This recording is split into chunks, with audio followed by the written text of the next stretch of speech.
Hello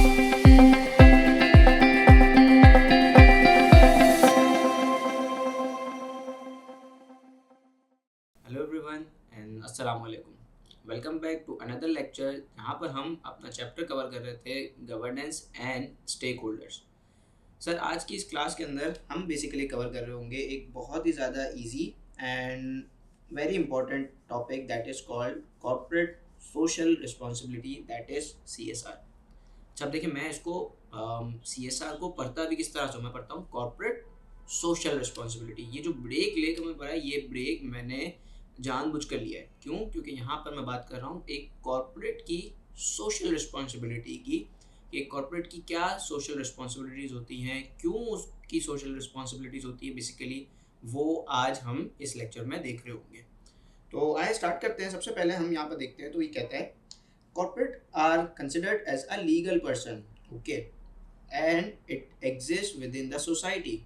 इसका मतलब है कि कॉर्पोरेट भी जो है, जिसको जब आप एक लीगल पर्सन बोलते हो, जब वो पर्सन बन गया, और कॉर्पोरेट एग्जिस्ट कहाँ करती हैं, ये कहीं आउटसाइड द वर्ल्ड तो एग्जिस्ट नहीं करती हैं, ये सोसाइटी के अंदर ही एग्जिस्ट करती हैं, सोसाइटी से ही सारी चीज़ें लेती हैं, सोसाइटीज़ को ही डिलीवर करती हैं। तो it means they are the part of society. जब ये पार्ट ऑफ सोसाइटी है तो इसका मतलब कि इनकी कुछ रिस्पॉन्सिबिलिटीज़ अब बनती हैं सोसाइटीज़ की तरफ, कि वो सोसाइटी का ख्याल करें, सोसाइटीज़ के एस्पेक्ट्स को, सोसाइटी के पर्सपेक्टिव से अपनी तमाम ऑपरेशंस को, अपनी तमाम एक्टिविटीज़ को कंसिडर करें, राइट। सो यहाँ पर एक नया टॉपिक निकल आ जाता है जिसको हम कहेंगे कॉर्पोरेट सिटीजनशिप। तो जब आप कॉर्पोरेट को कहते हो कि भाई आप कौन हो, आप हो बेसिकली एक लीगल पर्सन, ओके, और आप सोसाइटी के अंदर रहते हो, तो इसका मतलब अब आप कॉर्पोरेट सिटीजनशिप के अंदर आ चुके हो, यानी आप भी एक कॉर्पोरेट, आप एक सिटीजन हो उस सोसाइटी के। अब जब आप सोसाइटी के सिटीजन हो तो फिर आपकी क्या रिस्पॉन्सिबिलिटी बनती है? आपकी पहली रिस्पॉन्सिबिलिटी बनती है कि आपने क्या करना है, आपने मिनिमाइज करना है हार्म्स को, यानी कि वो तमाम चीज़ें जिसकी वजह से सोसाइटी को नुकसान पहुंचता है आपकी वजह से, उस कॉर्पोरेट की वजह से। तो उस कॉर्पोरेट को ये पूरी पूरी कोशिश करनी है कि वो उन हार्म्स को मिनिमाइज करे, उस सोसाइटी को कम से कम नुकसान पहुंचाए। इन वे ऑफ, अगर पॉल्यूशन आप इमिट कर रहे हैं, आप इन्वायरमेंट को नुकसान पहुंचा रहे हैं, आप स्केयर रिसोर्सेज को यूज़ कर रहे हैं, whatever you are doing, आप एम्प्लॉयज़ से, जो सोसाइटी से वर्कफोर्स ले रहे हैं, आप उनके साथ अगर फेयर डीलिंग नहीं कर रहे तो आपने उनके साथ फेयर डीलिंग करनी है, उनकी बेटरमेंट के लिए, उनके फ़ायदे के लिए तमाम चीज़ें देखनी है, कस्टमर्स, आपके सप्लायर्स हैं, एंड ऑल दीज थिंग्स। इन सब चीज़ों को हम आगे जाकर देख रहे होंगे। तो अभी फ़िलहाल पहला ऑब्जेक्टिव आपका क्या होगा, being a citizen of that society, कि आपने मिनिमाइज करने हैं हार्मफुल इम्पैक्ट्स को, राइट। नेक्स्ट होगा आपने मैक्सिमाइज करने हैं बेनिफिट्स को।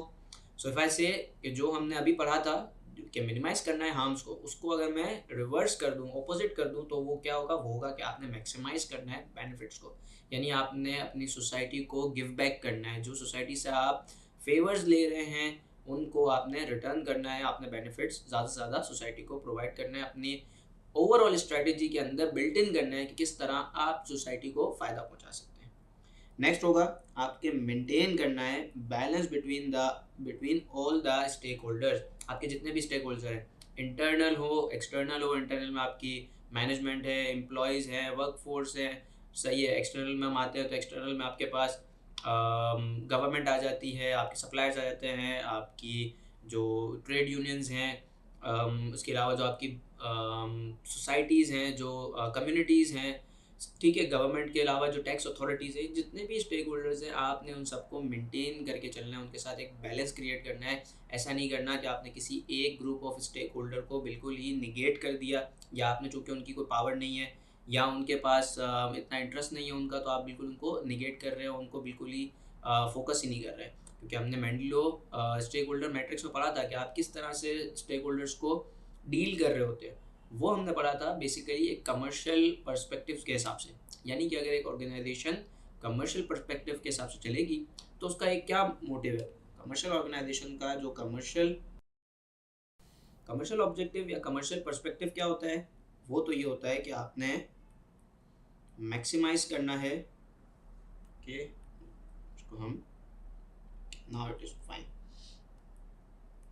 मैक्सिमाइज वेल्थ एंड प्रॉफिट्स को आपने मैक्सिमाइज करना होता है।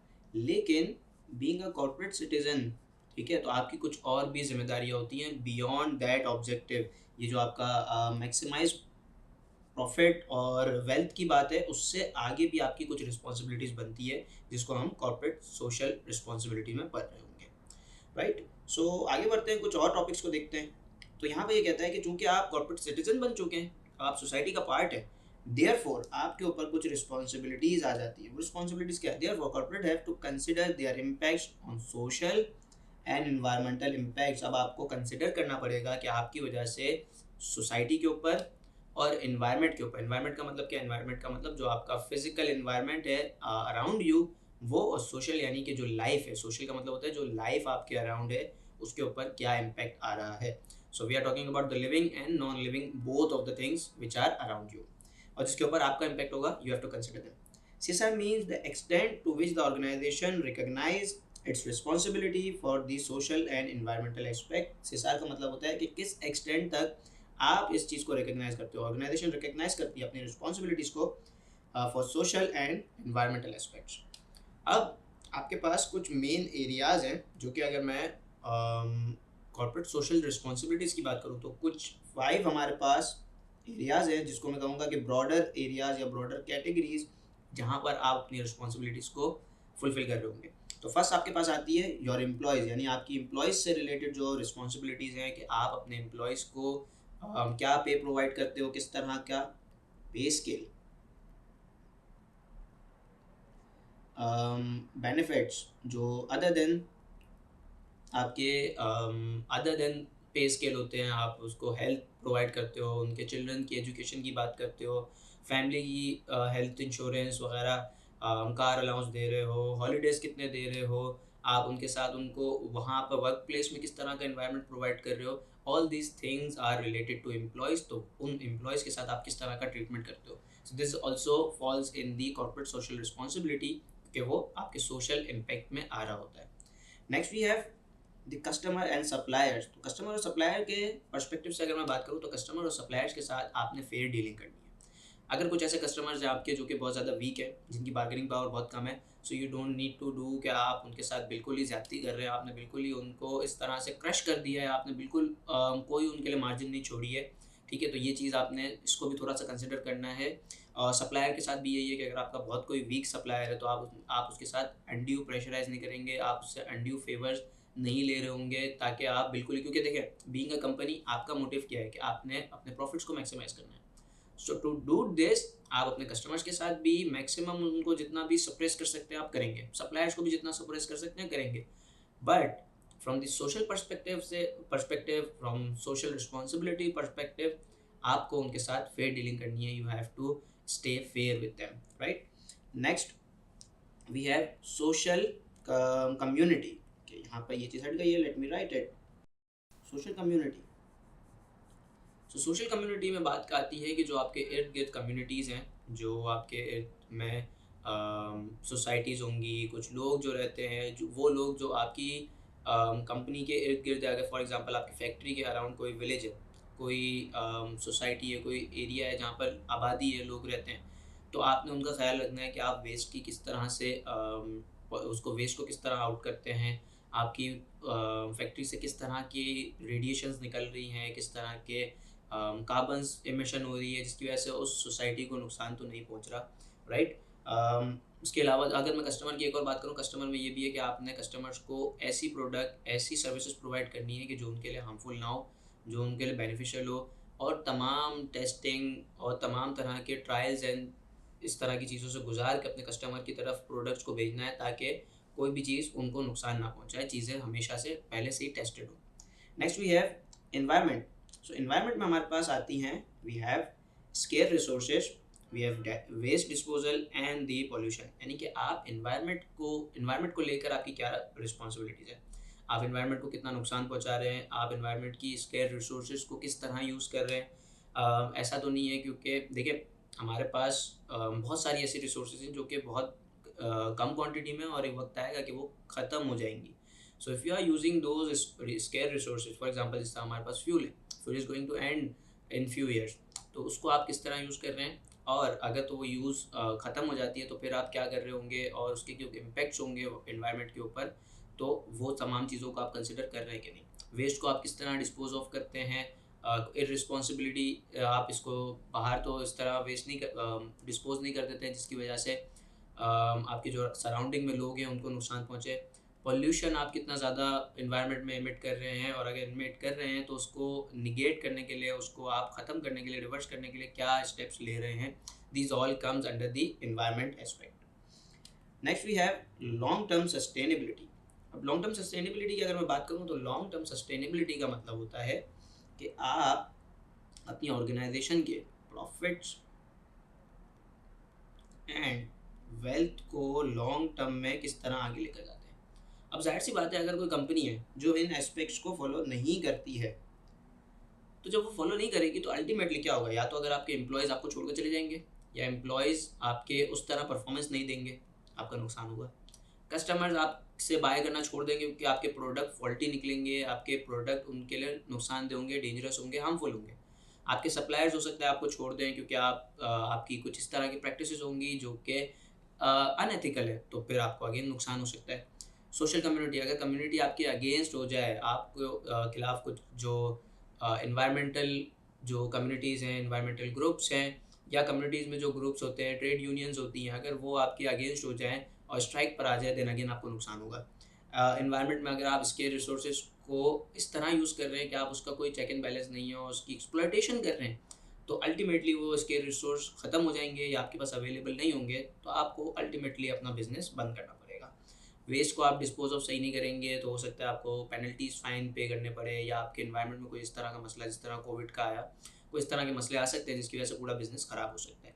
So these are the thing, अगर आप उनको फॉलो नहीं करते हैं तो ये जो आपकी लॉन्ग टर्म सस्टेनेबिलिटी वाला एस्पेक्ट है, that is going to earn you the profit and will maximise your wealth, ये भी अचीव नहीं हो पाएगा। So you have to look at this as well, right.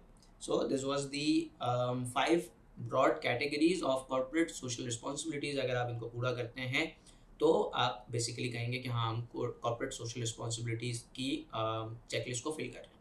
अच्छा, अब यहाँ पर कॉर्पोरेट सोशल रिस्पॉन्सिबिलिटी में हमारे पास क्या है, हमारे पास we have range of behaviours. अब ये रेंज ऑफ बिहेवियर्स जो होते हैं, इसका क्या मतलब, रेंज ऑफ बिहेवियर्स का मतलब ये है कि अब ज़रूरी नहीं है कि हर ऑर्गेनाइजेशन इस हर एक पॉइंट को फॉलो करती हो, और या ऐसा भी हो सकता है कि हर एक पॉइंट को तो फॉलो करे लेकिन किसी को ज़्यादा फॉलो कर रही होती है, किसी में कम एफर्ट्स लगा रही होती है, किसी में ज़्यादा एफर्ट्स लगा रही होती है। So it all depends on the share holders values, सही है। यानी कि जो आपके ओनर्स होते हैं वो किस चीज़ को वैल्यू कर रहे हैं।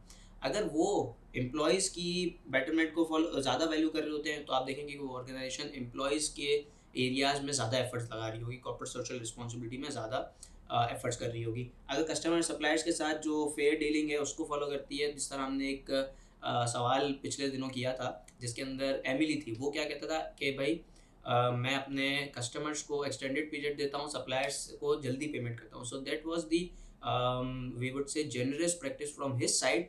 तो अगर ऐसा कोई शेयर होल्डर है तो फिर आप वहाँ देखेंगे कि वो कस्टमर सप्लायर्स के साथ अच्छी डीलिंग कर रही होगी, ऑर्गेनाइजेशन उस पर एफर्ट्स लगा रही होगी।